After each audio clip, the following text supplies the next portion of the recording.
Ahora sí, estamos en vivo. A ver si se escucha. Espero que se escuche.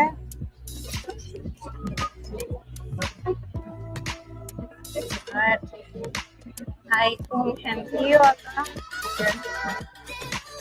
Perdonen el ruido.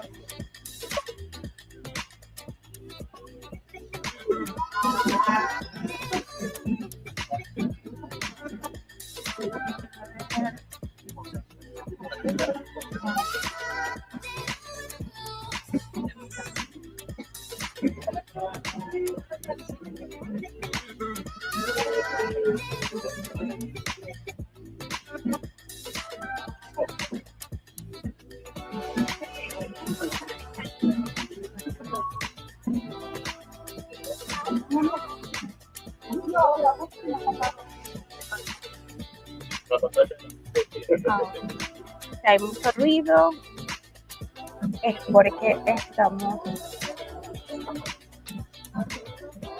les quiero mostrar dónde estamos. Que vean todas las personas. Si ven que hay ruido, es porque estamos.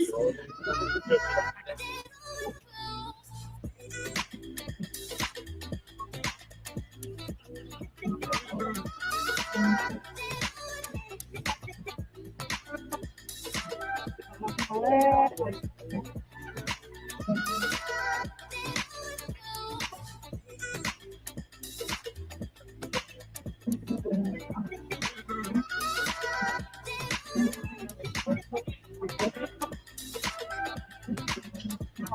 Será. Estoy conectada por todos lados. Welcome to Config. Please grab a spot and silence your devices.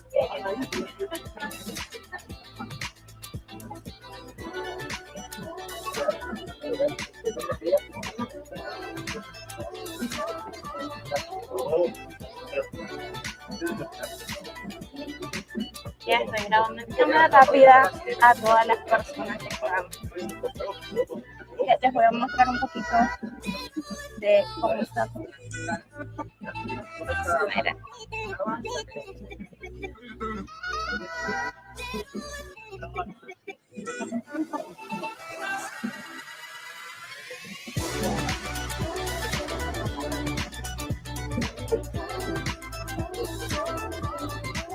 Creo que no me ven bien con la gorra, pero a mí me encanta la gorra.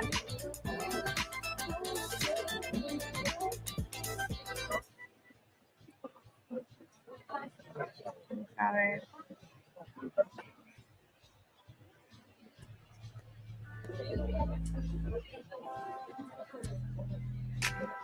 Vamos a ver.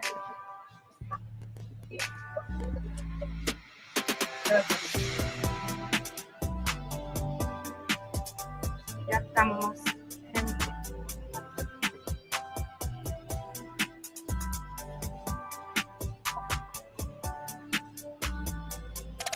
Estoy dejándole a la gente por las redes que todavía no hemos empezado.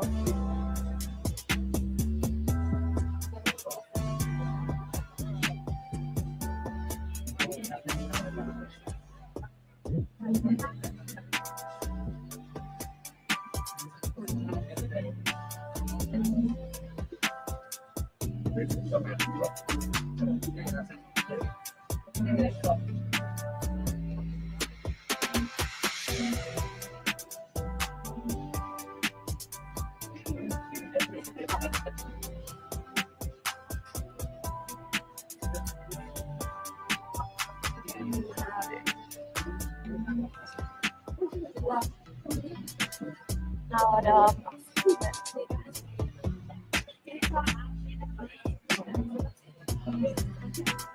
Hola, Claret.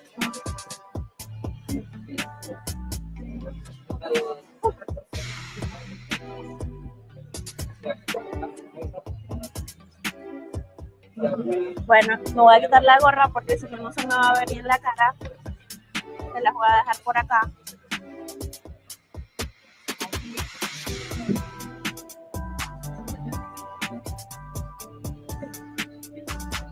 Les pregunto si se escucha bien, porque un montón de ruido les voy a mostrar. Estoy en la fábrica, antigua fábrica de cerveza, y esto está llenísimo de gente esperando que comience el keynote de Damm, que es el CEO y co-founder de Figma, porque queremos ver si por fin lo que pasó el año pasado, que había mostrado lo que se iba a hacer con inteligencia artificial, que todos quedamos wow, y después lo deshabilitaron por un montón de políticas de seguridad con varias empresas con las que trabaja Figma, incluida, por ejemplo, una con la que trabajé que se llama Hasta. Entonces vamos a ver qué pasa ahora, cuáles son los anuncios que vamos a tener con Figma.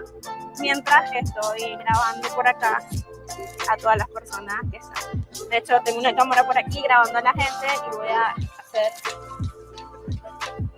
Estoy grabando un montón de gente en mi gorra.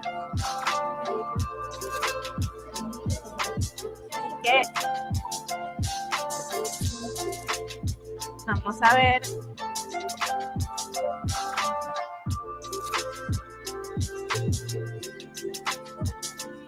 Sí, quisiera saber ahí como en comentarios que me digan cuáles creen que van a ser los anuncios. Ahí creo que sería genial saber cuáles creen que van a ser los anuncios, porque estoy segura que tiene que ver con inteligencia artificial.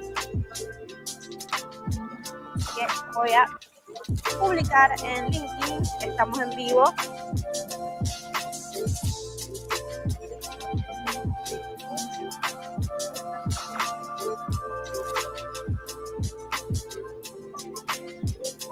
Vamos a ver, voy a publicar acá.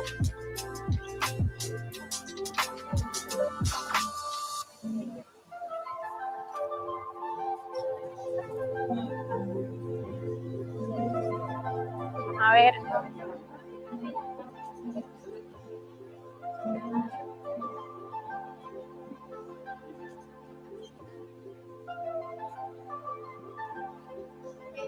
Estoy grabando por acá, voy a grabar con la cámara de video normal. Voy a querer grabar las reacciones de las personas que están aquí en el evento.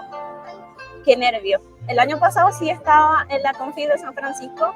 Es una locura porque me paré muy temprano. Como ahora estoy en Barcelona, son 9 horas de diferencia con San Francisco, que es un montón.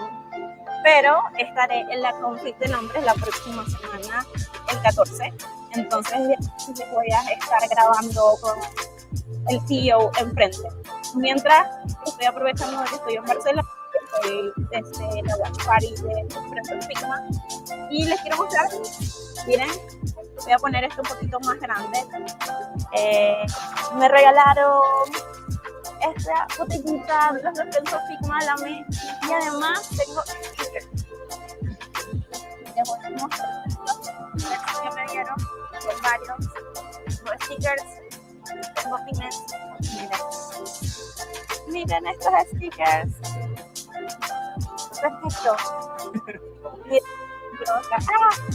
Miren. Welcome to Config. Please grab a spot and silence your devices.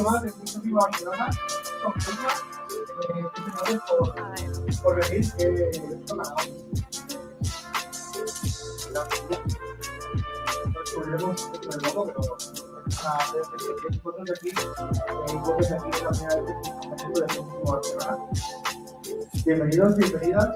Ya formáis parte de esta pequeña familia Ahora. Aquí somos diseñadores. Yo soy diseñador. A ver, creo que somos mayoría. les quiero mostrar. Tenemos a máster, Mira. programadores. Sois pocos, pero estáis en buena compañía. Mitad y mitad. Managers o managers o product owners, también estáis en buena compañía. Al final aquí cabemos todos y todas. Y los researchers, perdón, los researchers. Hay researchers de la sala, hay researchers de la sala. Bienvenidos y bienvenidas. Y a todos los que me estoy dejando, obviamente. UX Writers, también tenemos UX Writers. Yo qué sé, Vale, UX, UI designer. Y necesitamos Lucas y necesitamos ella y en Figma. Graphic designers, también tenemos graphic designers. Graphic designers, bien, me gusta ver graphic designers también. Bueno, me presento, yo soy Iván. Les voy a También mostrar están en la organización un poquito. tanto Daniela como yo, como Hugo, como Clara. Entre bambalinas, pues hacemos todo esto sin ánimo de lucro, simplemente porque nos encanta juntar gente, aprender juntos y tomarnos una cervecita para seguir conectando un poco más. Todo esto es gracias a wordpress.com. Un fuerte aplauso para wordpress.com. ¿Qué es todo esto? Todo esto es el espacio donde estamos. Hemos vuelto otra vez a la página de Será. Hoy vamos a estar un poquito más acercaditos. Después tenemos una zona de networking que además del día acompaña un montón. Hemos programado unos chemtrails para que despeje la zona y tengamos un poquito de sol hoy. Además del catering y todo lo que viene siendo el evento. ¿Qué es wordpress.com? Voy a dejar un pequeño vídeo y después que nos explicará qué es wordpress.com. Bueno, esa es la presentación de los de Friends of Figma Barcelona. Los chicos están haciendo un trabajo increíble, la verdad. Y ya estábamos viendo cómo la gente está sentada en el Moscone Center, todos esperando a ver qué iba a pasar.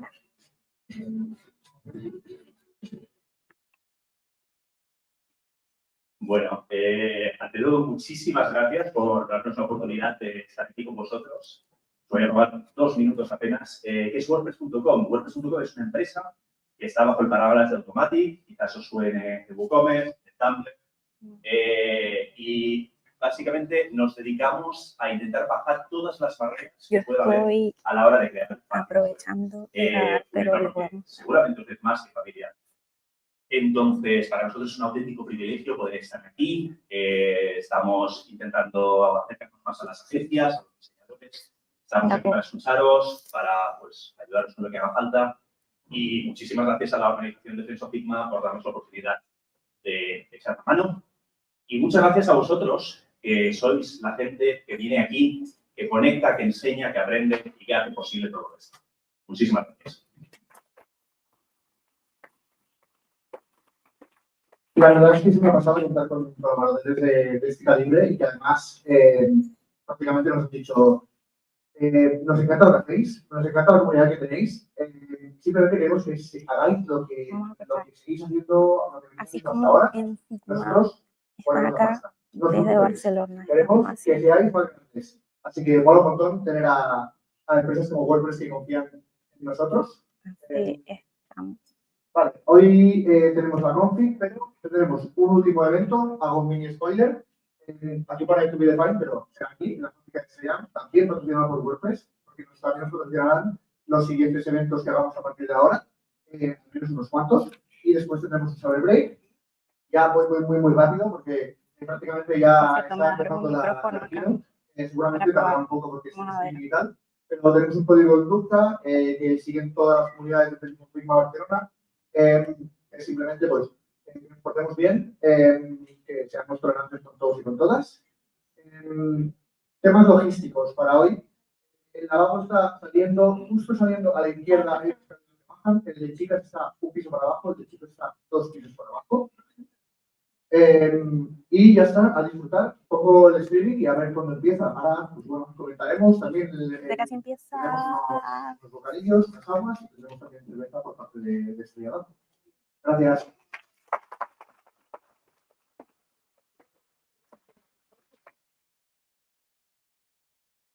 Ok. Ya casi va a empezar. Ahora mismo tengo muteado el keynote porque aquí hay mucho ruido y están presentando. Halo de podcast. Pero claro, seguramente os estáis preguntando quién es ella y qué hace ahí. Sí. Ella es Andrea González, es una influencer del mundo de. Aquí hay un micrófono, pero no está apagado. Ah, está apagado. Creo. Entonces, Hola, ¿qué tal? UX Friends, developers, todas las personas que están acá. Yo estoy súper emocionada de estar cubriendo este evento de la Watch Party. El año pasado estuve en San Francisco, pero este año decidí viajar a la de Londres para probar otras cosas, ver otras culturas y, bueno, cómo no iba a aprovechar la invitación de Friends of Figma Barcelona, que está haciendo un increíble trabajo. Estoy impresionada y miren, aquí tengo mi gorrita de Figma. Así que vamos juntos a reaccionar a ver si por fin vamos a tener inteligencia artificial integrada como nos dijeron el año pasado y luego nos las quitaron por cuestiones de compliance. Así que vamos a ver qué nos espera este año. Así que ya falta poco. Quisiera saber de dónde vienen. ¿Todos son de Barcelona o viajaron? ¿Algunos? ¿Todos son de Barcelona? Todos vivimos en Barcelona. Ah, Barcelona hay gente que... Todos viven en Barcelona, más no son de Barcelona. Importante. Parece que ya va a empezar. Vamos a poner el audio.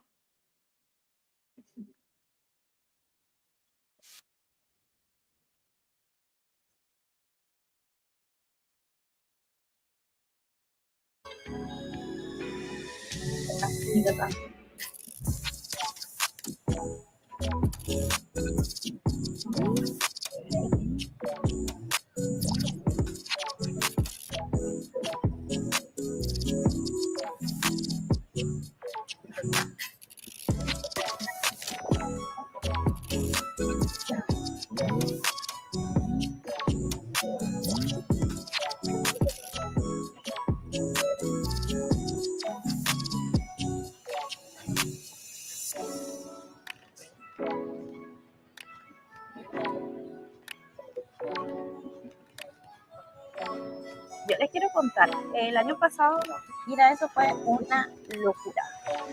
Había demasiadas personas, tenías que entrar media hora antes mínimo para poder sentarte más o menos adelante. Las primeras filas están solamente reservadas a las personas que son de Friends of Figma y han viajado de diferentes países y obviamente a los estudiantes, a la gente que trabaja en Figma. Si ven personas sentadas en las primeras filas, es por eso no tienen importancia. Yo me pude colar el año pasado en la segunda fila porque ya en el 7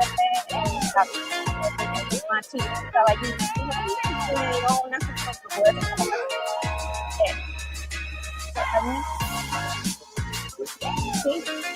Sí, hay quien también diciéndome que si el lunes estamos bien, bueno, lo que traje es porque no me cabía en la maleta, pero y cierré esta ventana porque hace tanta luz. Toda la gente, les voy a mostrar cómo está la gente esperando todos juntos. No solamente los extrañamos con el gente, sino aquí desde Barcelona. Miren toda la gente que está acá. Perfecto. Era un micrófono, pero como que lo saludé, de hola, todos tienen complicado esto. Primera vez haciendo un streaming desde la Watch, así que vamos a ver qué va a pasar. A ver.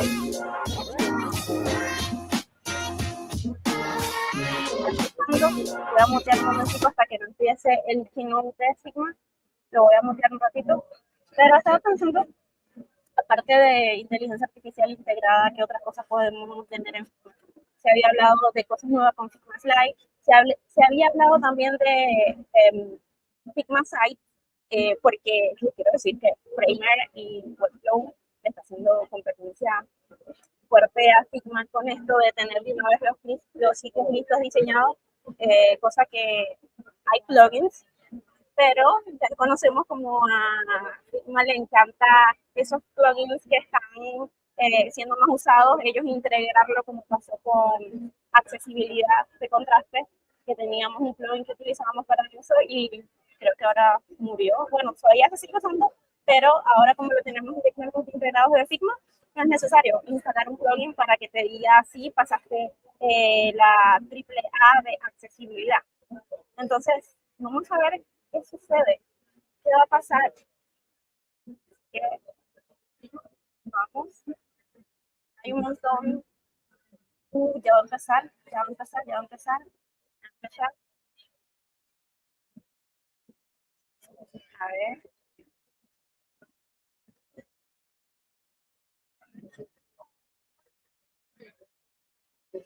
Vamos a ver. Bueno, se supone que iba a entrar ya, pero como siempre se retrasan cosas. Ay, algo que pasó el año pasado. Estaban haciendo la Damm en vivo de cómo habían cambiado el sitio de Figma y Damm entró a su Figma y la gente se veía la URL en la pantalla grande y de repente empezó a entrar un montón de gente y empezó a decirle deny, deny, deny, deny, porque como todo el mundo vio la URL, escribieron la URL, la copiaron, intentaron entrar el archivo mientras él estaba presentando en el stage y eso fue una locura, así que me imagino que este año va a ocultar la URL por si vamos a hacer de nuevo el archivo de Figma, no empiece a entrar todo el mundo y tenga que hacer lo mismo de negar el acceso a todos. Pero son cositas que vi estando el año pasado ya. A ver. Hola, Percy. No English screen anywhere. Oh, ¿cómo no? Sí, el keynote es en inglés. Este es en español porque, bueno, UX Friends, a pesar de que se llama UX Friends, la comunidad es en español y estoy en Barcelona, así que es en español.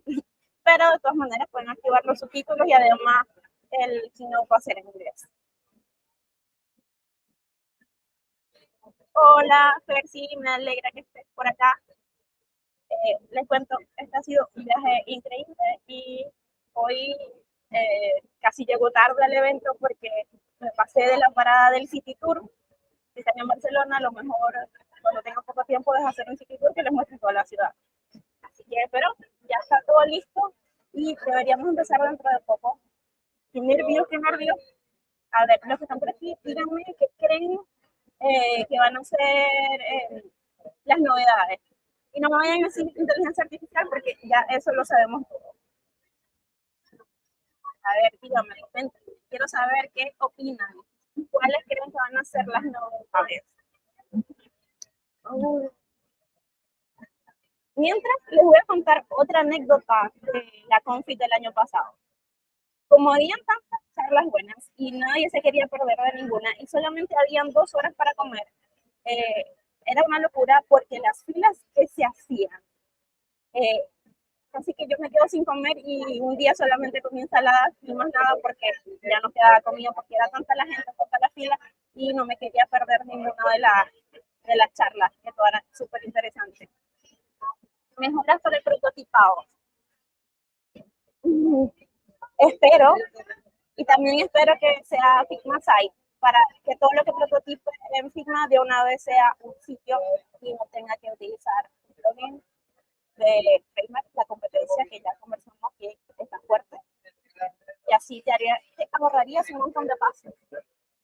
Como lo mismo de Figma Site, si ya lo hemos usado, vamos a ver qué otras mejoras tienen esta vez o si hay mejoras con Figma.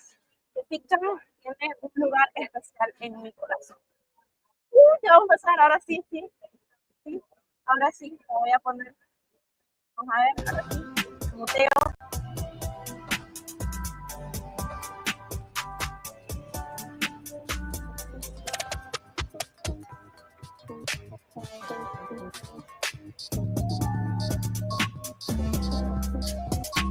Amo. Ya va a empezar, ya va a empezar. Empieza, que empieza.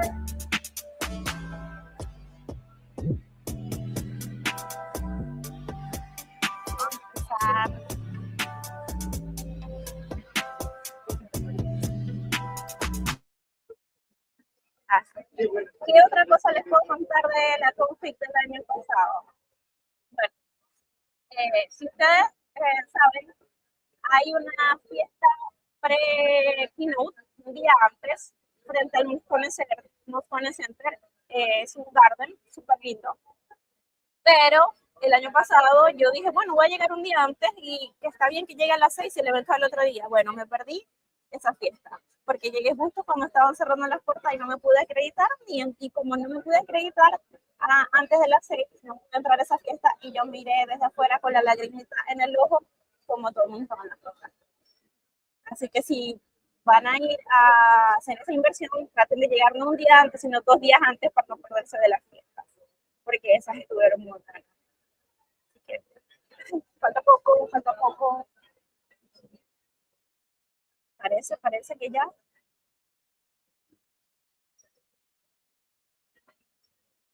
Por cierto, el músico en ese es gigante y es súper bonito. El año pasado estaba súper helado, a pesar de que ya era casi verano. Este año es un mes antes. No sé por qué, en vez de hacerlo en junio, lo hicieron en mayo, no tengo idea por qué.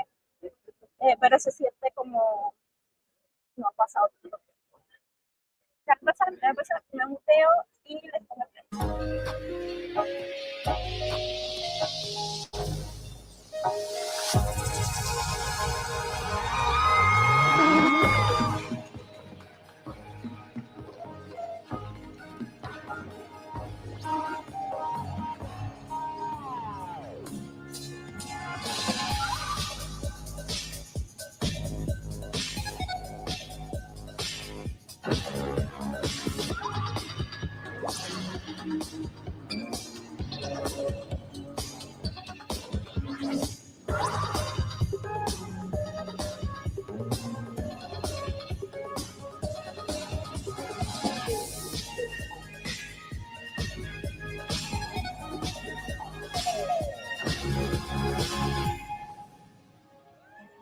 Please welcome to the stage Figma co-founder and CEO, Dylan Field.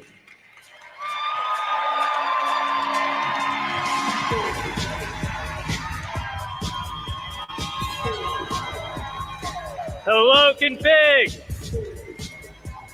Welcome to Config 2025! And a huge, huge thank you to everyone who came out, especially from far away. Also, hello to the 106 Friends of Figma watch parties around the globe. Now, if you're joining virtually, or if you're here in real life and you've got major session FOMO, don't worry. Almost all the talks will be recorded, and afterwards we post them on YouTube, which will be probably my next 6 months of Netflix replacement. We have an incredible lineup of speakers today, whether you want to hear from Helena about doing design with soul, or you want to hear from Jeremy about crafting the dystopian world of Severance. We've got something for you. I have not seen Severance yet. We've been pretty busy with demo prep, but I hear everyone here is excited to meet Jeremy Zowdy, whatever that means. We also have a couple of unique experiences with some customers. So if you get overwhelmed at any point, I'm told I can't do this during the demo, but you're welcome to go to the Headspace Recharge Lounge. And if you want to capture the moment with your new friends at Config, feel free to head over to Polaroid's Analog Corner and take a selfie. This week, we are live from San Francisco. Next week, we'll be on the road in London. And there will be some incredible speakers joining us there too. So I hope to see some of you there. And speaking of London, last year, we made big strides to meet our users where they're at. We launched Figma's UI in Spanish.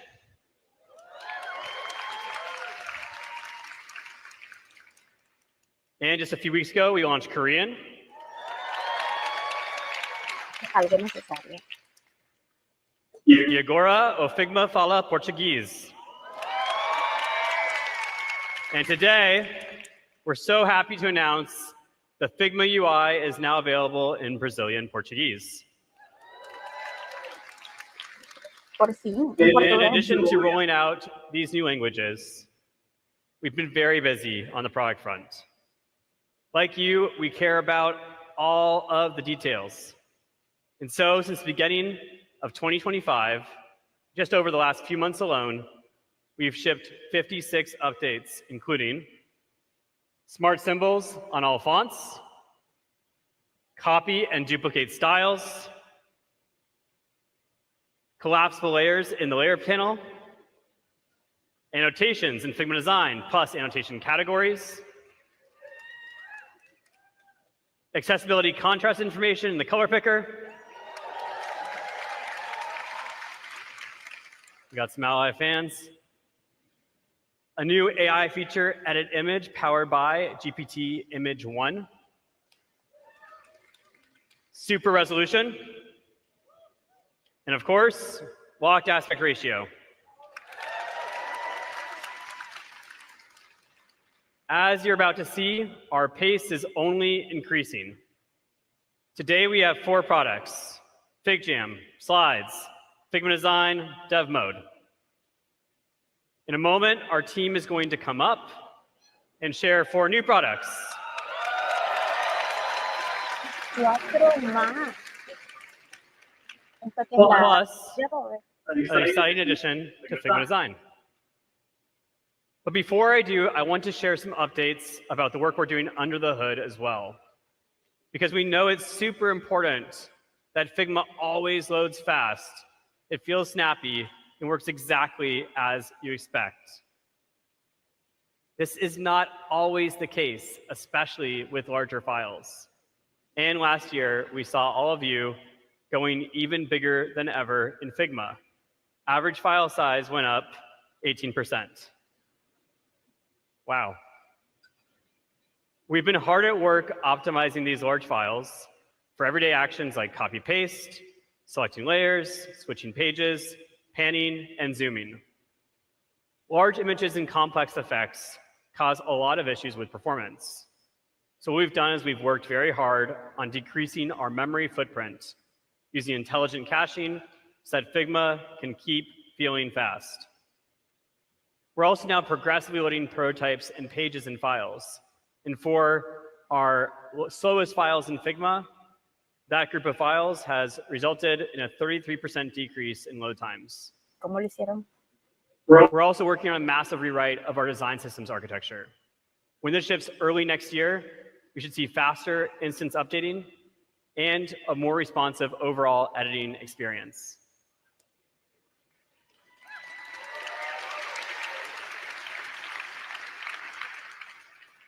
You're going to hear about a lot of new features and new surfaces in Figma today. But please, please know that we're working just as hard to make sure that we keep up with the quality and the performance that you expect. Because at the end of the day, we don't want your focus to be on Figma. One of our foundational principles from the start of Figma has been that Figma needs to get out of your way. We want to make sure that you're able to do your best work and not get distracted by us. And this is particularly important in today's world, where the role of design is even more expansive than ever. Design is not just a step in the process, but rather is now the process itself. Design is more than just pushing pixels. Design is leading with curiosity. It's asking and re-asking, what if? It's obsessing over the details. It's chasing a feeling, and it's pushing what's possible. In a world where AI makes it easier than ever to build software, design is becoming more essential and more powerful. It's craft, it's quality, it's point of view that makes a product stand out and be loved.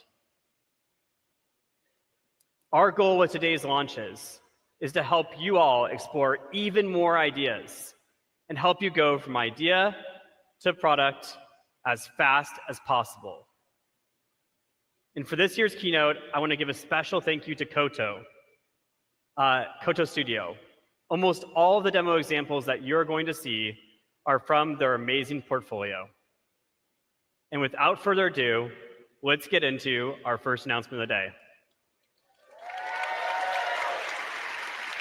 Se viene.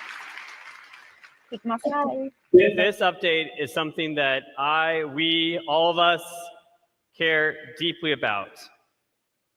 And that is layout. Layout. To walk us through this first launch, please welcome Figma designer Giorgio Cavilla to the stage. Ok, seguimos. Vamos a ver cómo es layout. You got this.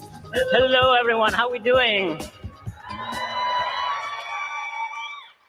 Oof.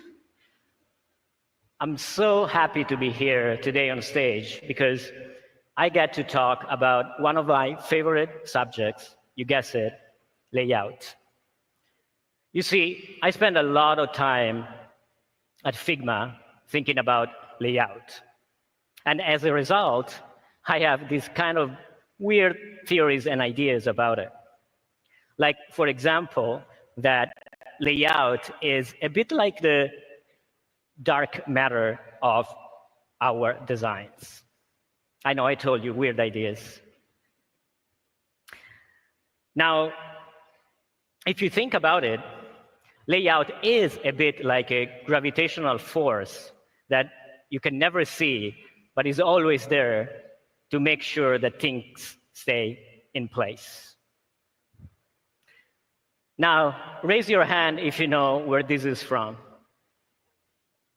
I see a bunch of old folks like myself. Cool, cool. Well, if you don't, well, if you were a kid in the mid-90s and you had internet access, this is where you will hang out. This is the website for the first Space Jam movie back in 1996. And at the time, this was the peak of web design. And honestly, it looks pretty cool to me still now. Now, if we take a look at the layout behind this masterpiece, we will see that even if it's not immediately clear, it's actually built using a grid. Sure, not CSS grid, there was no such thing back then, but still, a grid nonetheless. Because you see, regardless of the technology and the media, grid layouts have been there as a fundamental tools for designers since forever. Even before print existed, even before designers as ourselves existed. And you and I have heard that in the 60s, we kind of started getting a little bit, just a little bit, obsessed with grid. And we use it everywhere. And I mean everywhere. Like from typefaces to exhibitions. We use grid so much that at some point, we got tired of it, and we kind of rejected it. And we learned how to break the grid. But you see, the funny thing is, even when you break the grid, there is still a grid to begin with, kind of confirming how important for us designers it is. And this is true, still very true today, because grid layouts are used, again, pretty much everywhere, in our mobile apps, and of course, on the web, where CSS grid has become a standard to create reusable and beautiful websites. Now, in Figma, you might have heard of this thing called auto layout. Anyone? Which is awesome to create reusable and flexible designs and components. But when you use it to create two-dimensional layouts like this one, things start to get a little bit messy. Because you now need to create containers just for your containers, and you end up with a lot of pretty nasty nestings. Empieza uno dentro de otro, dentro de otro. And the next person that opens your file, they will spend 10 minutes just to understand what the hell you did.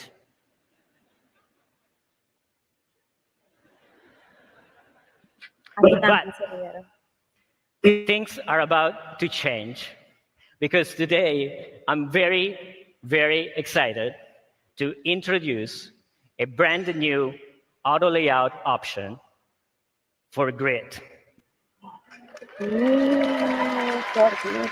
¿Qué opina la gente de acá?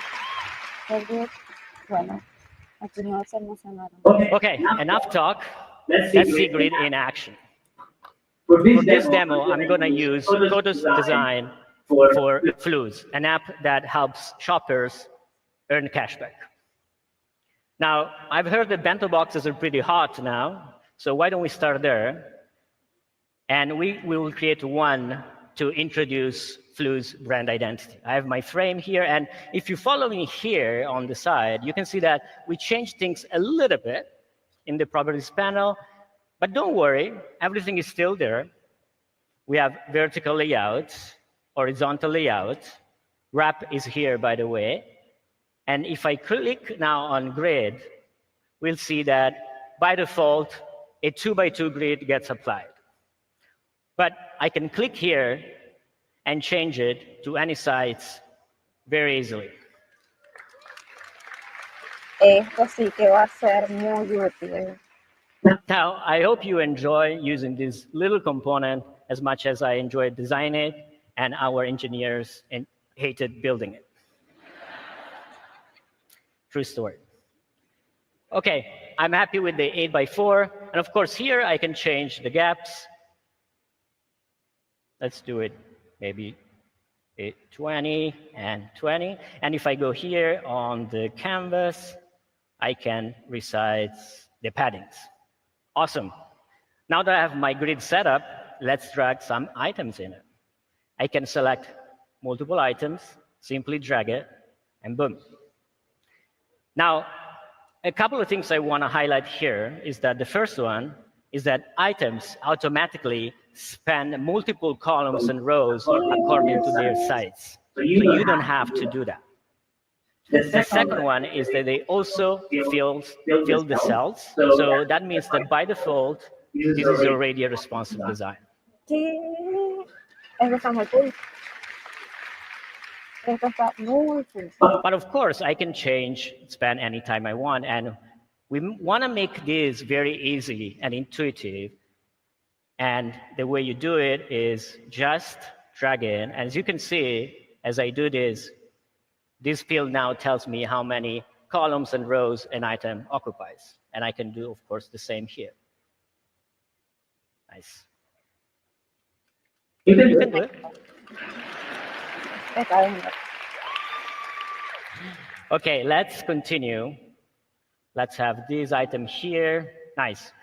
Now, in grid, if I realize that I need to move things around, it's pretty simple. I can select an item, drag it, and drop it, and everything after it will reflow automatically. Now, one more thing about resizing is that in grid, I can resize every column or rows individually. So I can click an item, it tells me which columns it occupies. I can click here. By default, every column or rows are set to auto, which you can think about it like fill the available space.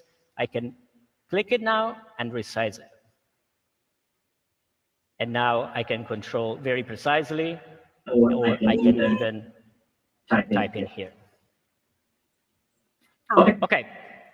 Now, this Flus brand has a lot of these overlay objects, and I have this nice bird here that would be awesome to put inside the grid. So let's see if there is a way to make it fly inside. And what I'm doing now is pressing Control, and I can put item still in the grid, but absolute position, like the rest of auto layout. Thank you. Okay, things look pretty good here. Let's move on with the next example. I want to create here a calendar or a date picker. If you ever had to build one, you know it's not the most fun things to build. It takes a lot of time, but here I can just drag the days of the week, and I can do this. And now I'm pressing Command. As you can see, easily I can populate the grid. Oh my God. And now you probably saw this replace content suggestion coming up. This is our AI feature that is being improved. And if I click it, A ver, AI, ¿qué vas a hacer? it automatically detects what I want to do. Menos tiempo. Thank God I don't have to answer those numbers. It would be a very long demo. Now, let me grab these and put inside my app. Now, here I want to show you that the app itself is already a grid layout. That means that, of course, I can nest grid inside other grids if I have to. Okay. Okay. Now, as I mentioned before, grid is a very flexible and powerful tool that can be used to create a variety of layouts. And let's see how Kodos did this with the Flu's website. Here, we have a grid, kind of similar to the bento box. We have items here that go beyond the grid, which is nice. Quiero ver.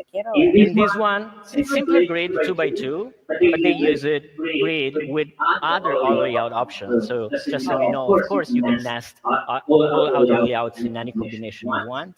Let's continue down here. The logo wall, classic use of grid. Okay. And here, I just want to show you, remember when I mentioned breaking the grid? This is a good example of, how simple things can also be very effective. So I have this design here, but if I do this, you can see that typography on the left is not too great. But in grid, it's very simple to having items spanning and overlap others. So I can just drag this, and now I do this. Well, not quite there yet, but if 2 dimensions are not enough for you in grid, you can actually control the Z index. So I can press the square bracket, and now I can move items before or after. Nice. Okay, lastly, I want to select this footer, and let's switch to dev mode. And here, if you follow me here on the CSS panel, as you can see, our grid layout maps already very well with CSS grid properties. Like here with the templates, the gaps, and if I select an item, you will see we have, the span as well. So in this way, grid is another step towards bridging the gap between design and real development. Okay, I think that's it from me. On behalf of the whole team who worked on grid very hard in the last months, I'm very excited to be the first one to show you today. There is so much more we want to build on grid, and we can't wait for you to try it. There's also a deep dive tomorrow if you're curious to know more about grid. Having said that, thank you so much. Back to you, Dylan.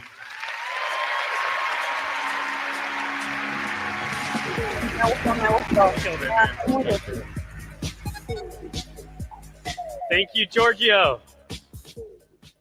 All right, what did y'all think of our first announcement? I know grid is something y'all have been asking for, and we are super excited about it. And it'll be in Figma Design later today. Grid is also going to be available in the next product that we're going to show you. Grid makes it easier to design products and websites, but design doesn't just stop at the mock. You have to prototype it, you got to validate it, you need to design the interactions, the animations, you need to build it, or just publish it. Dogan recently posted on X. He said, I've been waiting for that publish button in every config for the past 5 years. It has to happen this year. And Dogan, we've got some good news for you. Because today we're excited to announce Figma Sites. Finally! A ver qué va a pasar ahora con Framer, ahora que está Figma Sites. Figma Sites is designed to help you go from existing design to live site quickly. And to share more, Tom, please come out. Vamos a ver, quiero ver, esto es lo que uno está esperando, aparte de lo que ya Wait, Tom? What are you doing here? Well, I was asked to do the demo. What are you doing here? Dylan asked me to come out on stage. All right, we'll do this together. Let's do it. Hi, everyone. I'm Tom Genatasio. I'm one of the leads on Figma Sites. And I'm also Tom. I lead our advocacy team here at Figma. Now, this is my 6th config. And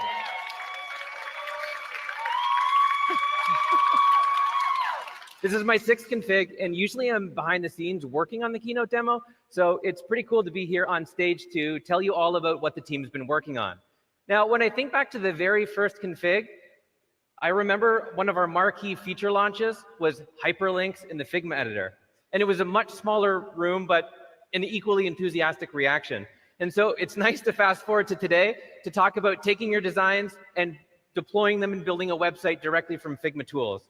Now, Tom, I know you have a rich history, very long history of building tools on the internet. Yes, that's Tom's polite way of saying that I'm getting old, but he's not wrong. I have been building websites for about 30 years now. And like many of you in this room, I'm sure, I got started by building weird stuff like this on GeoCities. This is super embarrassing sharing this in front of a room full of the world's greatest designers, but this is when I fell in love with making things for the web. The idea that I could build something and share it with the world with a single click just kind of blew my mind. And I built a career, designing sites and launching them. But as a hybrid designer developer, I always felt this disconnect between the way that I would work when I'm designing sites in my design tools and the way that I would build them with code. So about 13 years ago, I started a company called Macaw with an idea of what if instead of writing code, you could actually just draw it? What if we could enable a free-form design workflow that also output usable code? This was something that I wanted for myself, but I quickly realized that I was helping people make things that they couldn't make before. And that's kind of the ultimate reward for me as a tool maker. Macaw only lasted for a few years. We all went on to build other things. That is until one of the original Kickstarter supporters reached out. Turns out he also got into building design tools. And he had this idea, right? What if we could turn Figma into a website builder? Would we be interested in doing that? And of course the answer was yes, right? We started thinking about it and realized that maybe that dream is still alive, right? So we've spent the past couple of years reimagining that original vision and building it on top of the things you already love about Figma. So I'm thrilled to say that thanks to an amazing, dedicated team, Figma Sites is now a reality. Let's dive in. All right.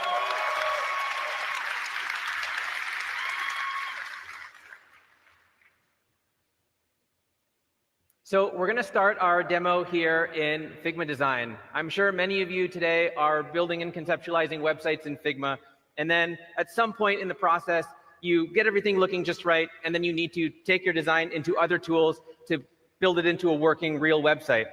Now, that's what the team at Kodo did when they were working on this design for Kickin'. And full disclosure, if I zoom the wrong way, I'm the only one in today's demo that has to disable natural scroll. So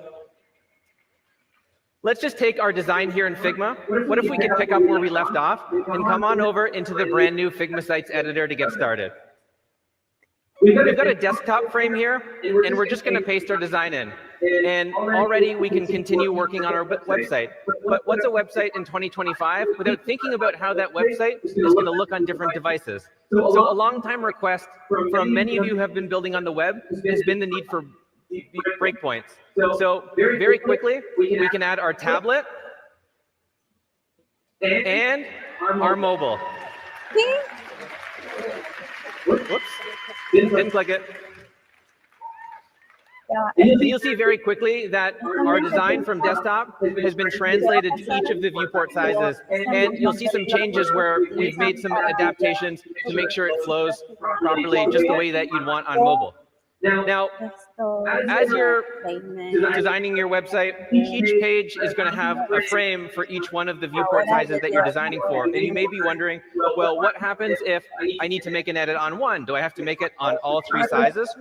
Anytime you select an object in your primary breakpoint, in this case, we've selected this headline, you'll see that it automatically engages Figma's multi-edit across all of those frames.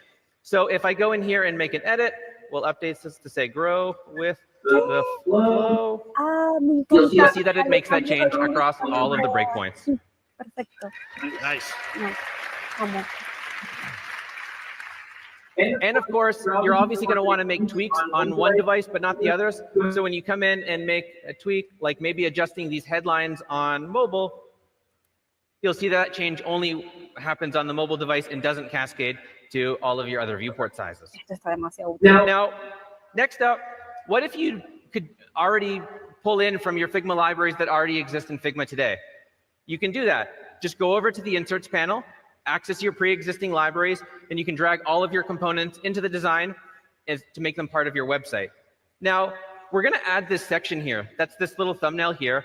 And I want to quickly flip into the library just to show you behind the scenes look at what that component looks like.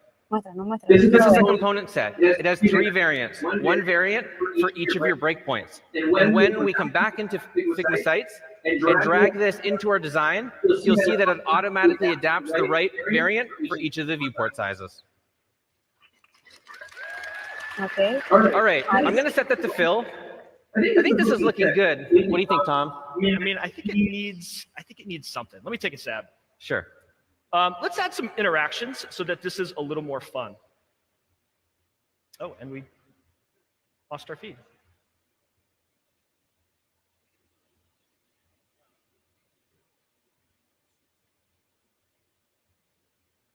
Live demos, am I right? Should I just turn this around? Siempre pasa en los live, ¿no? Servicio técnico, por favor.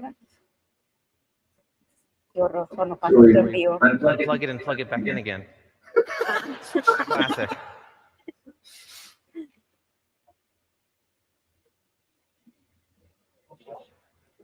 Buena pregunta, David. Para landing está perfecto, pero aplicará para aplicaciones. Yeah, all right, okay.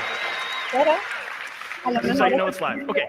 para Let's add some interactions to this. And interactions work just like the prototyping tools that you're already used to. So I'm going to switch over to this interaction tab.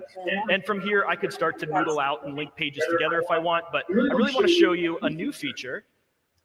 By zooming in here to this button, I want to add a hover effect to this. And now normally I would have to turn this into a component, create some variants, fiddle with Smart Animate. But now using a new feature called Preset Interactions, I can actually just come over here and add a hover effect. And now this is going to give me a few preset values that I could simply tweak. Let's make it get a little bit larger, and we'll change that to a nice bouncy transition. I think that's going to feel good, but let me preview this. So I'm going to hit Shift Space to open up our preview window. And here you'll see when I hover that button, I get a fun little effect. That's pretty easy. Me encanta. I don't want to show you the dictionary. So I want to point out a couple of things about this preview here. One is that this preview is actually responsive, not just resizable, but fully responsive. So as I shrink it down, I can see what my design looks like on tablet and mobile, all from here. And the other thing is that this is not the normal Figma preview window. This is actually HTML and CSS. So while you're working, all of your designs are being translated to code that you can actually use and publish. Tom, I saw some other effects in there, though. Yeah, there's some more. All right, I'll quickly add a few more. Let's see. Tom, Parallax. Yeah, I know parallax. I get it. I'm not going to add it to all the things like Tom loves. I'm just going to add it to this image here. We'll knock it down a little bit, and then, you know, these badges are like a very playful design. Let's just come in here. We'll add, you know, we've got all kinds of things in here. Scroll transforms, custom cursors, that's fun. But I really want to add, let's add draggable to these. A mí lo que me preocupa es que Momentum on there. más We'll just cosas make le sure vamos that a they agregar stay por inside of their parent.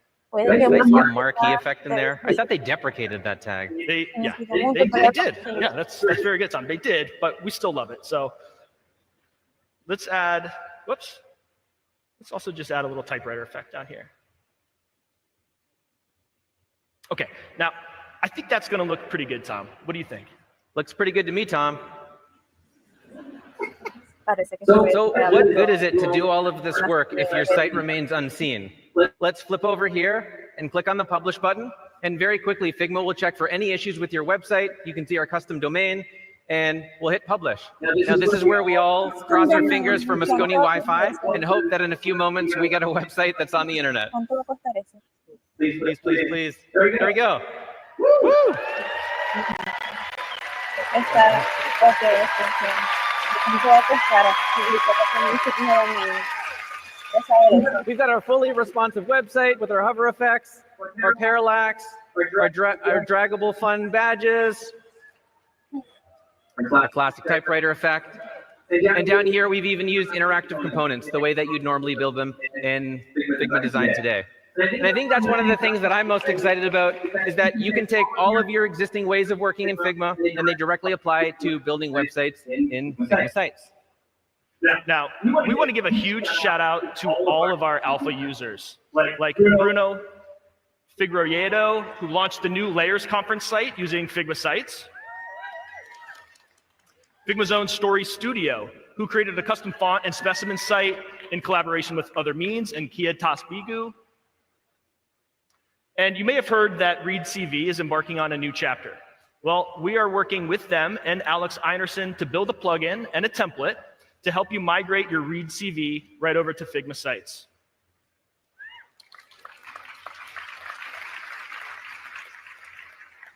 And we've also partnered with the fine folks at Play Studio to build out a collection of gorgeous templates. You can access these from Figma community or from the new file dialog when you create a new website. And we think these are going to be a great resource whether you're building your first website or you just want some templates to reference as you're getting started in Figma sites. Templates. Great. Vamos a ver qué van a pasar con las herramientas no code. So Figma Sites is launching in beta today. It'll be available to everybody that has a full seat on a paid plan, and we'll be rolling out access to starters soon. And just a note, in the future, when we come out of beta, there will be some additional fees for people who have additional hosting, custom domain, or bandwidth requirements. Now, before we wrap today, we also wanted to give you a preview of what's coming next in Sites. So Tom and I are going to give you a preview of a couple of features that the team has been working hard on. Now, we know many of you are going to be building websites that are very content heavy. And of course, with that comes the need for dynamic content and also an easy way to manage them. So we're building a CMS that's directly integrated into Figma Sites, and we want to give you a preview.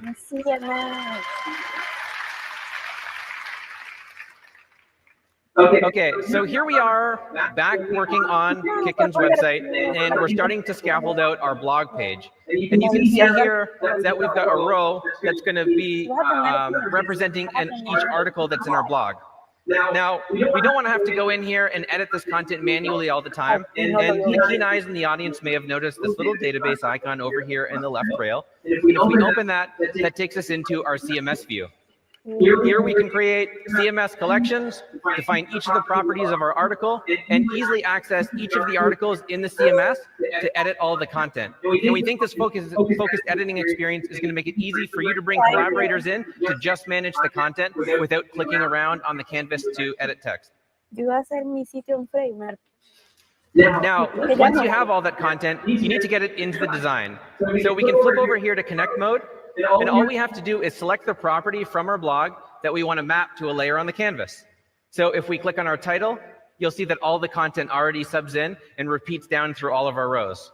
And we can do that to our cover photo, our summary, and our date. And just like that, we've bound all of the content dynamically from our CMS. O sea, no necesitamos un plugin que te lo haga, bueno, a menos que no tengas el contenido, pero hay un plugin. Now over here we have our blog article page, and we've already gone ahead and bound all the properties. But one thing that you'll notice is that we can preview each one of the entries in our CMS directly on the canvas. And if in a situation where we want to make a quick edit, we can click on any of these objects on the canvas, and we can access that inline editor right from the canvas to make some quick changes. So we're really excited to bring CMS later on in the year, and I'm going to turn it over to Tom to give us one more preview. Okay, so let's talk about one of my favorite subjects, and that's code. Sometimes you need to do something that's just more complicated than what you could do with normal design tools. Let's take a look at this example. So here, Kickin wants to add this interactive calculator to their site so that visitors can calculate their funding. They want to be able to, drag these sliders around, update the values, do all sorts of math, and have this update the estimated funding down below. that would be pretty hard to do with the point and click interactions, but it's a really good use case for code. And I'm excited to say that now you can use code with Figma sites with what we call code layers. And I'll show you how to get started. First, I'm going to select this design. This is just the normal design that you would create. A lot of layouts all set up in here. But I'm going to come over here and I'm going to click this new button. It's called Make Code from Design. And when I click that, that's going to automatically convert all of those layers into well-structured React and Tailwind. That's pretty cool. So now I can jump in here and start adding a bunch of interactions. That's not terribly fun to watch, so I'm actually going to slide over to an example that's already built. So here's one that's built out. And in here, you'll see that the right-hand side is a live preview, so I can interact with this. I can drag these sliders around. This has all been built out, but that animation felt like it took It's a long animation. Yeah. So I'm going to come over. I can just make a couple tweaks to the code here. Let's try 0.3. This is going to live update for me, and now I can play with this, and that's feeling much snappier. A couple other things just to point out while we're here. You may have noticed we're actually importing NPM modules here. There are some Figma-provided hooks so that you can expose properties for your code layers or customize your code for different breakpoints. And there's some really exciting new ways to work with code that you're going to learn about in a few minutes. So stay tuned. CMS and code layers are coming soon. Two of many of the updates that we have planned for Figma sites. We can't wait to see what you publish. Back to you, Dylan.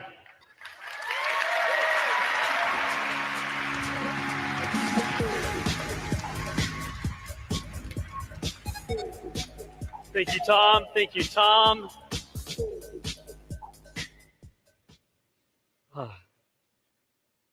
Some sites is the culmination of a lot of hard work from the Figma team, and it's also just a start. There's so many improvements to come. I can't wait to see what y'all do with it.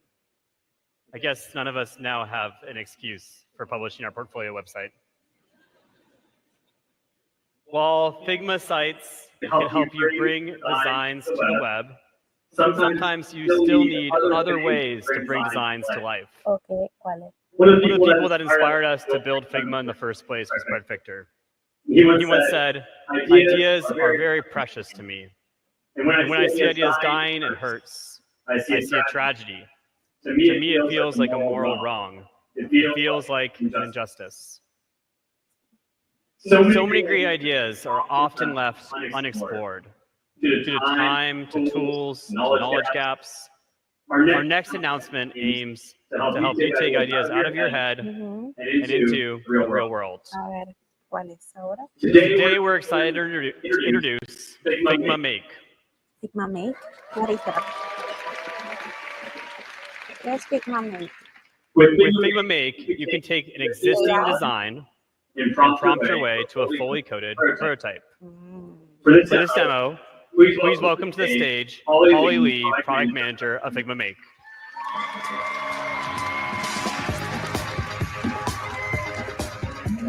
All right. Thank you, Dylan. Hi, Config. All right. I joined Figma in January of this year as a PM on the AI team, and it's already been the adventure of a lifetime. Now, like many of you, I've been making for as long as I can remember, including today's Confit. I hope you like it. Now, for work, I get to make AI products, but I'm sure we all face a lot of the same challenges. Turning a design into something real enough to validate takes a long time, and it's hard to do. So that's why we built Figma Make. With Figma Make, you can go beyond having to imagine how your design should feel and actually just experience it. So today, it's an honor to present to you all Figma Make on behalf of the superstar team behind it. We're building really rapidly, shipping new features and improvements every week. And while it's still really early, we're just so excited about all the ways Make can change how we design, iterate, and explore. So let's get into it.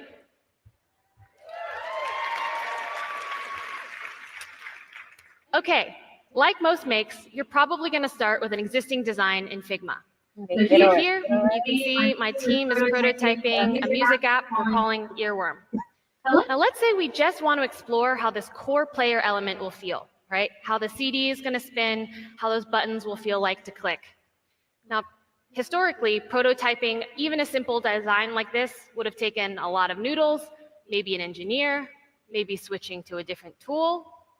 But today is not that day. Now, with Figma Make, you can play with your designs just as you created them, all in Figma. All we're going to do is take that core player frame, copy, and paste it into the Make prompt box. And I'm just going to say, please make this CD player interactive. The CD should spin when I play a track. Thank you. Remember to be polite to your large language models. And because we're Figma, we're not just giving the model an image of your design. We're passing the design itself, including all of that structure and metadata. The model can reference the layers in your design, understand what they're for, and iterate and incorporate that knowledge in its generation. Okay, and this is a live demo, no stage tricks. The models can be finicky, so wish me luck. Thank you. Now, Make is making a plan, it's reasoning. You can see here that we're using Claude 3.7, and code is starting to stream it. Now, many of you have used tools like this before, and you know we're asking the AI to do a pretty hard thing, and it just needs a minute. So while this runs, let's go take a look at some fun Make examples. All right, let's start with this one. You can see here that Tom's team is testing out a new feature for their cycling app called Trail Journey. In Make, I can actually upload a file, so let me give it this bike ride, and then experience all my data instantaneously, live. Look at that. I can play back my route, and I can even interact with my elevation data. Make turned my design into a living, breathing prototype. Let's look at another example.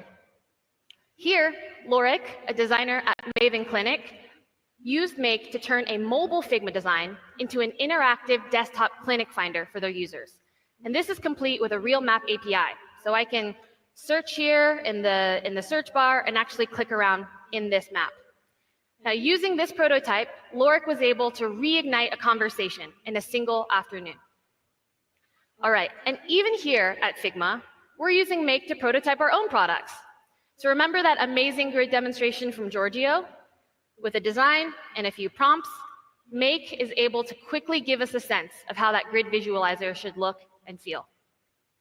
Okay, now, prototyping is a very powerful use case in Make, but that's not all it's good for. We're also just excited about the ways that Make can raise the ceiling for the types of things you can create in Figma. You guys ready to see some fun examples? All right, buckle up. In Make, you can manipulate and render complex graphics like these shaders, courtesy of our designer, Daniel, and he even threw in some really fun animations. And in Make, you can explore in new dimensions. Check out this amazing 3D tool by our designer, Tammy. And if you just bear with me for a second, let's see how good my cursive is. I can write config. All right. Okay, and look at that. She's even incorporated a skybox and real materials like glass, here, and metal. And the next one is a personal favorite of mine. In Make, you can create and step into immersive worlds. So Tammy also created this really fun game where you can actually just wander around a forest, and if you challenge me, take on some of these gnomes. Pew, pew, pew. Okay, I know this looks simple, but I've actually not won this game a single time. All right, let's look at one more really fun example. Oh my gosh, I'm being attacked. Okay, in Make, this is an experimental app by our friend Bruno. He's leveraging a hand tracking technology to manipulate shapes and colors. Because you can publish makes, this means you can also access the hardware of your device. Do things like this. Yeah. Very, very cool. And all of these examples are just the tip of the iceberg. All right.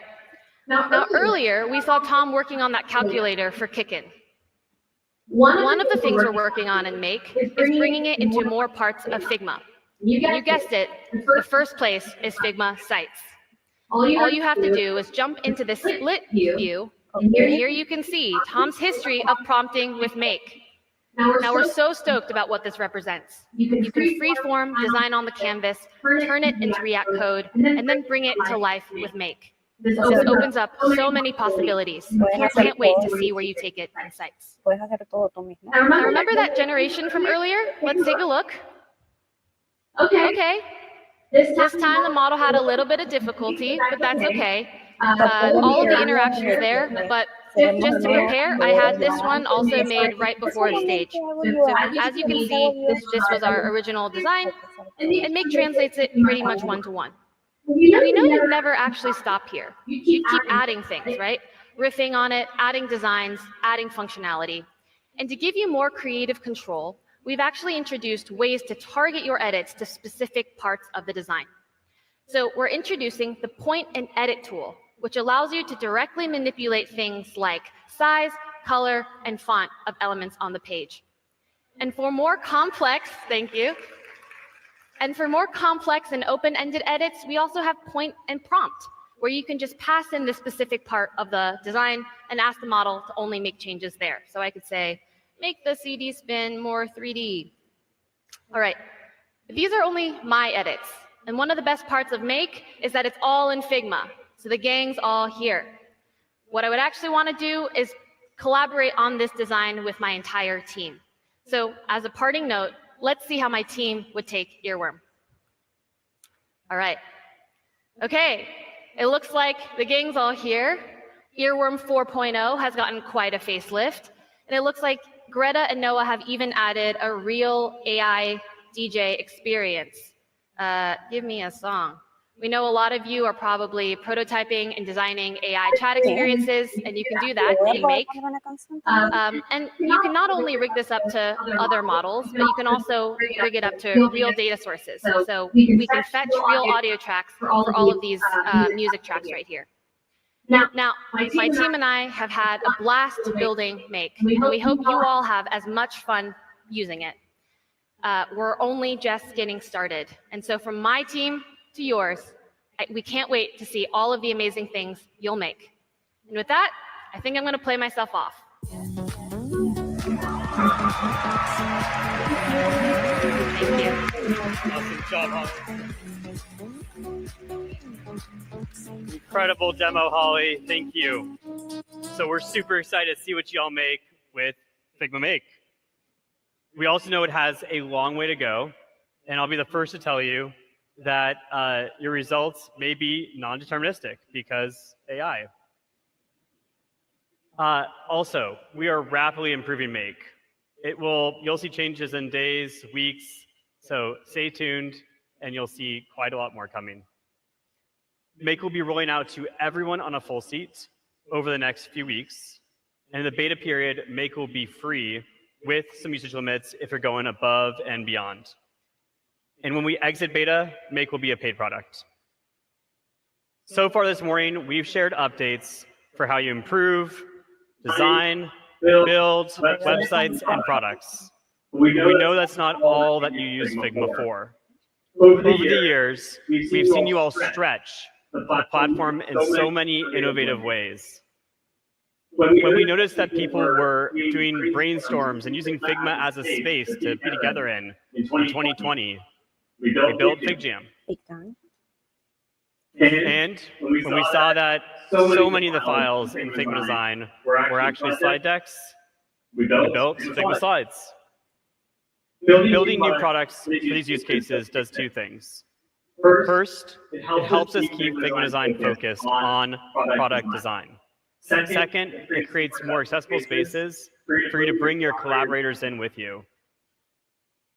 In the past year, we've noticed something else. We've created millions and millions of marketing assets, branded content, things like social posts, campaigns, even print material in Figma Design.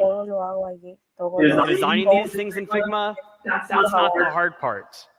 It gets harder when you try to work with people who don't live in Figma all the time, like we do. So we think there can be a better way. To tell you about one of our new products, Please welcome our creative director, Damien, to the stage.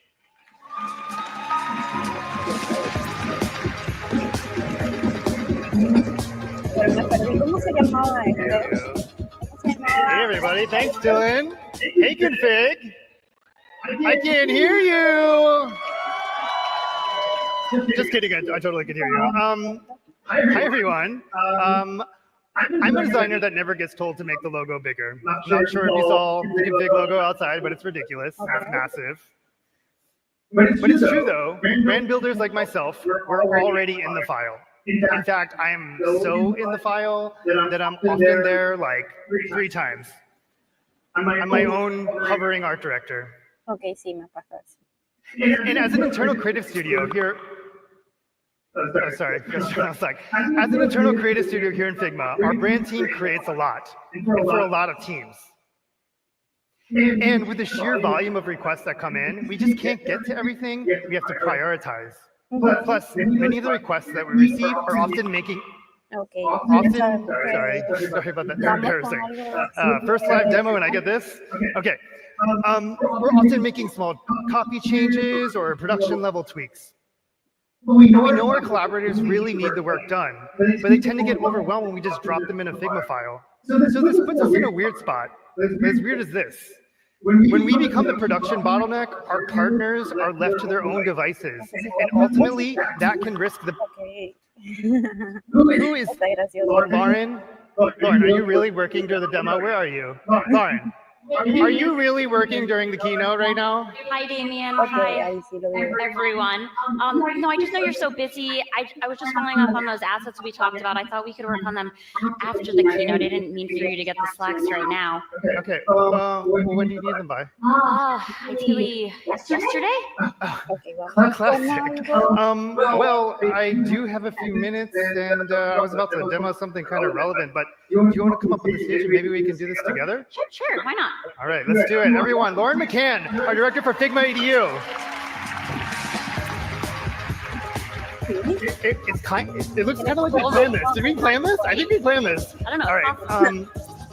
Okay, so if I remember correctly, your request, you were looking to promote a new live stream series? Yeah, that's exactly right. So our campus leaders are going to be hosting a series of talks across dozens of their campuses, and we need help making assets for them. Also, quick shout out to our amazing campus leaders and all the other students and educators here today.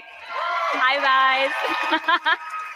So yeah, that's what we kind of need help with. Okay, well, we do have some live stream promo assets that you can use. They're templates that, if you see here, we have. Okay, just to stop you there. Okay. I do love the templates that you send us. They always look amazing, but I get nervous I'm going to break them. It might just be faster if you. Okay. I hear you. But I was about to introduce a new product that's actually purpose-built for this use case in mind. So it's called Figma Buzz, and let's check it out. Ooh, okay. All right. As you can see, Figma Buzz looks very similar to Figma Design, but with a streamlined, more focused UI.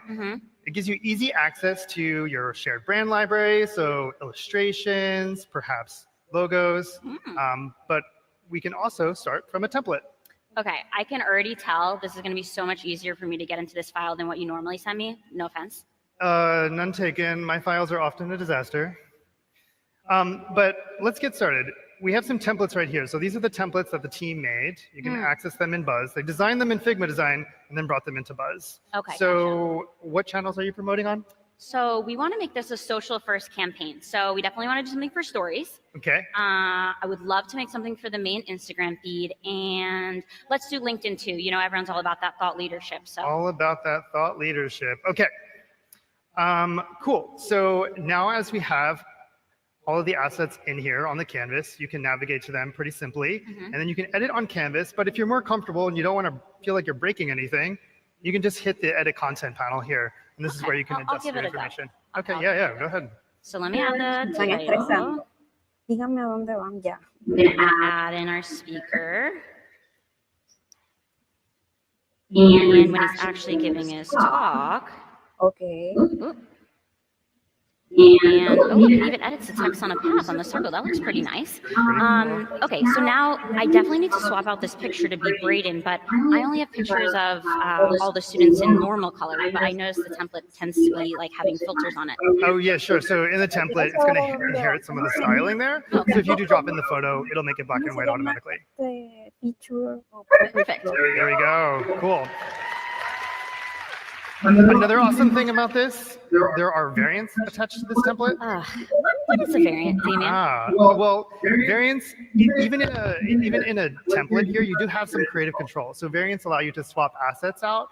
So for example, that image in the back there, there are some more options. So you hit swap. Yeah, there you go. You found it. Oh, nice. I can just change out the pattern. Yep. Do you want to see something else cool? I would love to. Okay, cool. Well, if we zoom out here to grid view, we can see our entire campaign. And okay, we only have one photo of Braden. So if we want to change it on all of these other assets, all we need to do is click, hit the multi-edit button, upload image, and there we go. There we go. Braden's everywhere. Braden's everywhere. So this is definitely going to save me time, but I still need to do this for what? 25 events, 3 channels. 75 assets? Do I have to do these all one by one? No. We do have a bulk create feature right here on the left panel. Yeah. Okay. Ooh, okay, I'm seeing a CSV upload. Now you're really speaking my language. Okay, as a marketer, I do love my spreadsheets, and I already do have something from my team with all the data for the event. So do I just press open? Yep. And then you just need to map the info from the spreadsheet to the elements on the design, and there you go. Okay, I think I saw Tom and Tom do this in their site CMS demo. So see, I was paying attention and working, but okay. All right, so let me try this out. So I'm going to match the titles to the title. I'm going to do name for name. I'm going to go photo to photo, and then I'll do date to date and press create. And oh shit, they look so good, Damien. Oh my gosh. Look at these cuties. You know what? Look at them all. This looks so good. I think I'm just gonna go back to my seat and send it to the students. Okay. They needed it yesterday, like I said. So Got it. Okay. Thank you. Thanks, Lauren. That was actually kind of fun. Well, that's Figma Buzz, everyone. Back to you, Dylan. Figma Buzz. Este es el único nombre que aprendí. Alguien por aquí que me diga cómo se llama ese. Figma Buzz. Thank you, Damien and Lauren. That was a lot of hustle working from the keynote. All right, we're very excited to hear what you think of Figma Buzz. Some notes and availability. The beta for Figma Buzz is rolling out today to all users. And when it exits beta, it will be included on the full and dev seats, as well as a content seat, which is new and available later this year. This seat is for your collaborators who contribute content for Buzz, Site CMS, and other products down the road. It will also have access to FigJam and slides.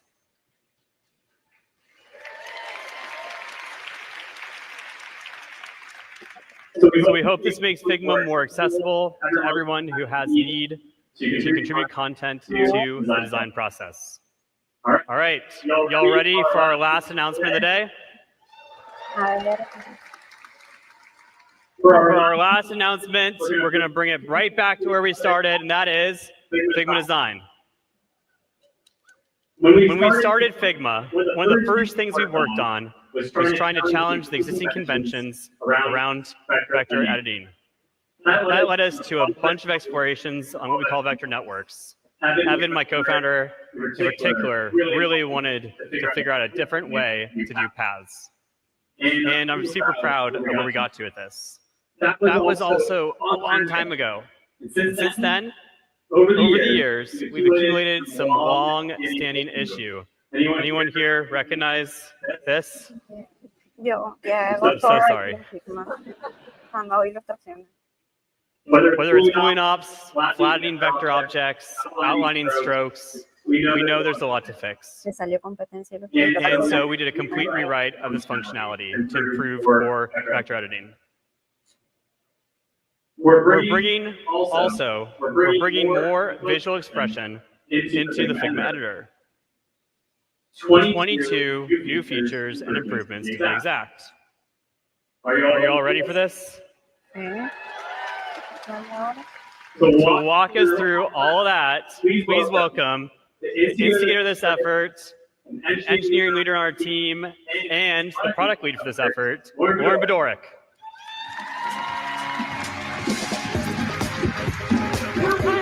Have a blast. Thank you.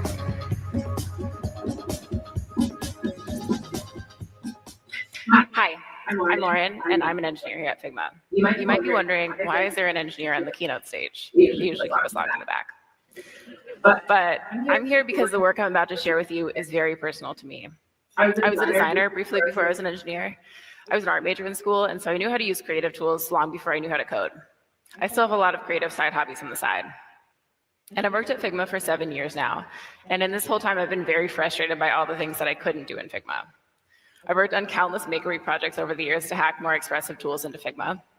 But I work on the core editor team, and we've always been laser focused on meeting the needs of our core product design users. As the editor team, we're constantly working on things like typography features or shipping a better version of auto layout.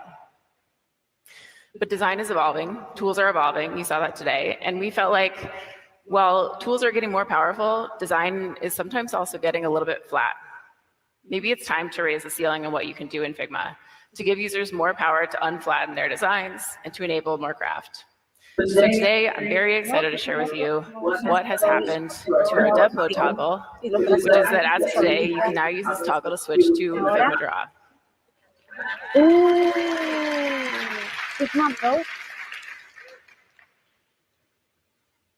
Okay, so I'll go ahead and toggle to Figma Draw. And you can see right away that there are some obvious visual differences in the UI. We have these big layer previews in the layers panel, some new tools in the toolbar, and also some UI elements that are more optimized for visual design, like sliders. But I'm going to start by talking about some of the improvements we made to vector edit mode. I've done a lot of vector editing in Figma, and I know that it can be pretty limiting at times. So we're going to start with this icon set that Koto is doing for Gostini, and it looks like we're trying to make a bunch of food icons. And this is supposedly a pasta, but it's not quite there yet. So we'll go ahead and select this, hit enter, and now I've selected all these shapes. And you can see in Draw that we have this nice contextual menu here with a bunch of common actions you might want to do, Boolean operations, use this mask, etc. But actually today I want to vector edit these, so I'll hit return. And now I'm actually in vector edit mode on all of these shapes at the same time, which is my new best friend. I can now select all these vertices and I can edit them all at the same time. It's not powerful, but I actually want to use our new shape builder tool today. So I'll hold Option and click or drag through some shapes that I want to move. And I can drag through some shapes I want to combine. And that is the shape builder tool.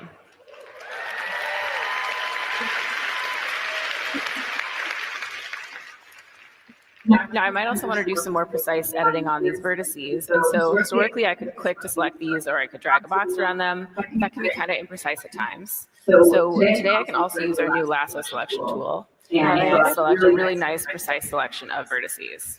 I'm going to select these instead and change the corner radius. And now this is looking a lot more like a pasta shape.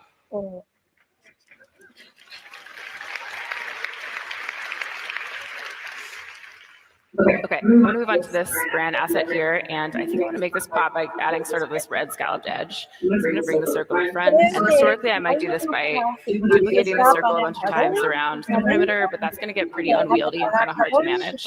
So instead today I can add a new radial repeat.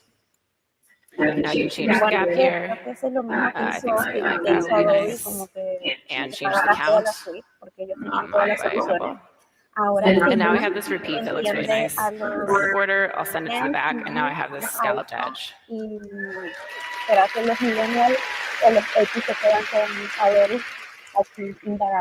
Okay, a few of you might have caught something in the Buzz demo that you might not have seen before in Figma, which was perhaps some text on a path. So now I'm going to select this text, cut it, because I don't trust myself to type on stage. Select this path, use the type tool, and if I click here, I can add text to the path. Eso lo necesitaba mucho porque, ¿saben? And finally, this vector is looking sort of pretty computery, but Cassini is looking for like more of an old world feel. And so we might achieve with that with some of our new effects. So I'm going to add a new texture effect. And you'll see right away that you can enable all kinds of interesting aesthetics by changing these parameters. And this is sort of a non-destructive effect that I can easily apply to this. So I might go with something more like this. And you can see if I zoom in here, this kind of smaller. Now this has like a nice sort of roughened effect as if it's been printed on paper.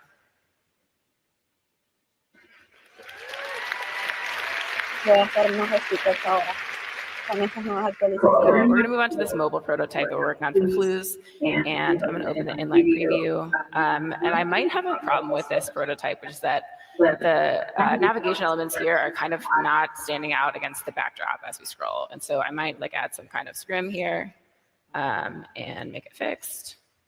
And then, you know, I might do something like add a background blur, make it really blurry, make that a little bit shorter. So that's like kind of nice, but it has this sort of sharp edge here that I don't really love. And so now, as of today, I can instead change this to a progressive blur. Okay. Exciting. Love it. So you can see I can easily change the start and end blur values, and I can move these handles around just like a gradient. I'll go with something like this. And now you can see as I scroll that it sort of lets my navigation elements pop here. Esto es muy útil cuando uno está You can use progressive blurs with both layer blurs and background blurs. Okay, move on to these illustrations that Niles from Koto is working on. And these are looking really good. They all look very sort of vectory. And so I might see what I can do to make these look a little bit more hand-drawn. So the first thing I'm going to do is try on this watering can to add a new brush stroke. So I'll change the stroke weight here. Change the brush options, and you can see I can preview all kinds of different brushes here that we have presets. And that's pretty good. Now I might also do this on the colors. I can open the stroke settings, add maybe some other kind of brushes, like that one. And now it's looking sort of nice and hand-drawn. Pero podremos usar lápiz porque no se queda muy bien. Now I might also want to draw freehand with the brush tool. And so I'm going to select this brush tool and do the bravest thing I'm doing today by hand drawing on a trackpad on a stage. And I can change my brush settings here up front. I can also use Option and scroll to change the brush weight here and do a little bit of shading here. Something like this. Maybe I could draw some shadows here. And I think this is looking nice and hand-drawn. Okay, pero manejar eso así. Next we move on to this paper airplane, and I think this is also looking obviously like very sort of sharp and computery. And so I might want to make this look a little bit more pencil drawn. And to do that, I can also add a new dynamic stroke, which is sort of a programmatic way to have these like wiggly strokes. So I can change the frequency values, the wiggle values. It's very wiggly. And the smoothing values, and get something that looks sort of pretty really nice and hand-drawn. And maybe I like something like that. So I'm pretty happy with that. Now I might also think that this red is looking like sort of really solid, and so I might want to use a pattern for this instead. Historically, to do this, you might make a circle and then duplicate it 5,000 times. And as an engineer, I have to tell you that every time you do that, your CPU dies a little bit inside. So instead, we built something that is powerful and useful, but also way better for performance, which is new pattern fills. So I can select a pattern fill here, and then select a source from the canvas, and now change my scaling and my spacing values. Change this to a hex pattern. Yeah, I do love pattern fills. And I can also decide now that I don't like this one and change it to maybe this like hatching pattern, make it a little bit smaller and a little bit looser. And I think that looks sort of pretty good. And another thing about using patterns is that I might also now realize this doesn't really match the aesthetic of the dynamic strokes that I've added. And so if I actually update the source layer of this pattern, then all of the patterns will immediately update too. So you can see I changed this stroke to dynamic, and now all my patterns are also dynamic strokes. O sea, es como tener variantes para los cuadros. Okay, next we move on to this illustration of some gears, and this is sort of in a manga style. It has some really nice sort of stroke variation here that I really like. And I think that this stroke is looking not quite right. It looks a little bit too uniform and too thin. So I might select this, enter vector edit mode, and use the new variable width stroke tool. Now I can change the stroke weight here. Also change it over here, maybe also over here. And then I can move these sort of stroke anchors around to give it sort of any kind of aesthetic. Yeah. Ilustradores utilizan otras Now, herramientas. variable strokes will be rolling out in a month or two. We were too excited not to show you today. So when they're ready with all kinds of pressure sensitivity and stuff, then we'll release them. And finally, this bird illustration is looking a little bit sort of like too flat and vectory. And so I might want to try using that same texture effect that I showed you earlier.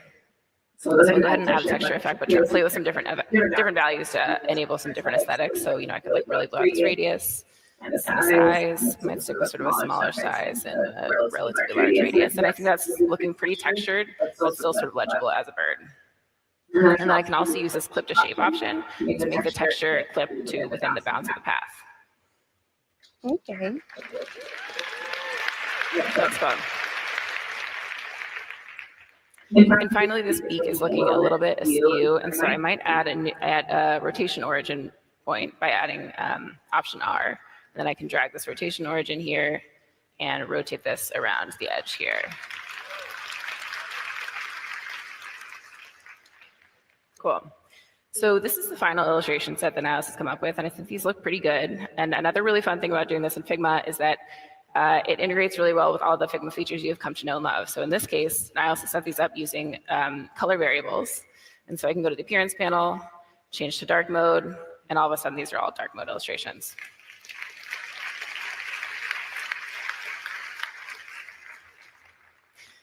We've been running a small closed alpha program with about 100 users for a few months, and I want to share some of the work that they've made in Figma Draw. Now, my team built all these features. I personally built several of these features. I was the engineering and PM lead on this project, and when I see the work that our users have been making, honestly, every time I still say, wait, you can do that in Figma? Now you can. It's supposed to be a slide here. It's going to come up soon. There we go. Yeah, cool. Thanks, everyone. Thank you. Ahora Illustrator no van a seguir porque quiere hacer todo. Thank you, Lauren. And I hope you all enjoy Figma Draw. We cannot wait to see what you do with this new surface. Figma Draw, on availability for Figma Draw, all the new features will be available to everyone today.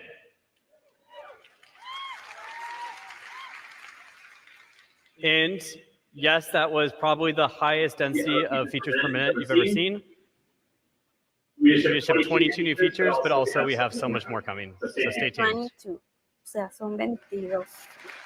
Y hoy vimos 5. All right, to recap, today we launched Grid, Sites, Buzz, Make, Draw. It's the culmination of a lot of hard work, and you just saw the tip of the surface. We couldn't cover everything in the keynote. So definitely do check out these deep dives if you want to go and learn everything you can about what we've shipped here, because there's a lot more that we couldn't get into details of. And of course, this would not be possible without the incredible folks on the Figma team. Please give these folks a round of applause. Déjanos el username y lo seguimos por LinkedIn. And it goes without saying, it's just a few of the faces of so many people that have contributed to this effort. I feel so grateful to work with the most incredible team. So we doubled our product portfolio today from 4 to 8 products. And together we hope they will enable you to go from idea to product faster than ever. 10 years ago, co-designing in the browser was seen as a radical idea. Today, it's just the norm. If you fast forward another decade, or maybe even like a year or two, what's impossible now, or what seems impossible now, will feel like the new normal. And this future will not be designed by accident. It will be shaped intentionally by all of you. You all have been doing this from day one. Whether it's extending what's possible, surprising us with what you create, even making Figma do things that it was never built to do. It's one of the many things that I love about everybody assembled here and virtually is that you are wired. You're all wired to go think further, think deeper. You're wired to never be satisfied. You push to make good great. I cannot wait to see what you make.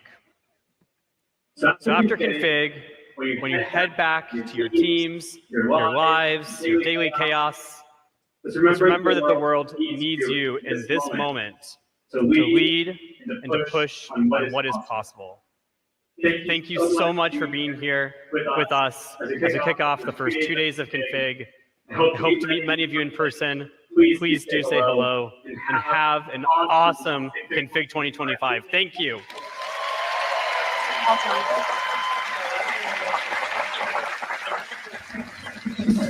Me quedo con el futuro no será creado por accidente.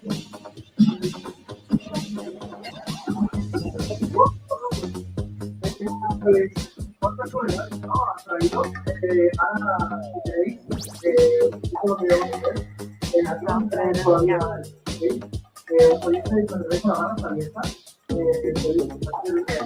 está guapa, mucho de por fuera algo también, haga pedantista, y lo grabamos. Están hablando de os lo he dicho antes, el primer piso, o sea, bajáis un piso y eso es de chicos, bajáis 2 pisos y eso es de chicas, ¿vale? Bueno. Y nada, que se quiera quedar aquí, pues continuaremos con el main stage y el networking. Creo que esta transmisión ha terminado porque ahora me voy a disfrutar de la watch party y entrevistar a personas. Pero me quedo con la frase de el futuro no será creado por accidente de Damm. Así que nos vemos en la próxima. Bye bye, UX Friends.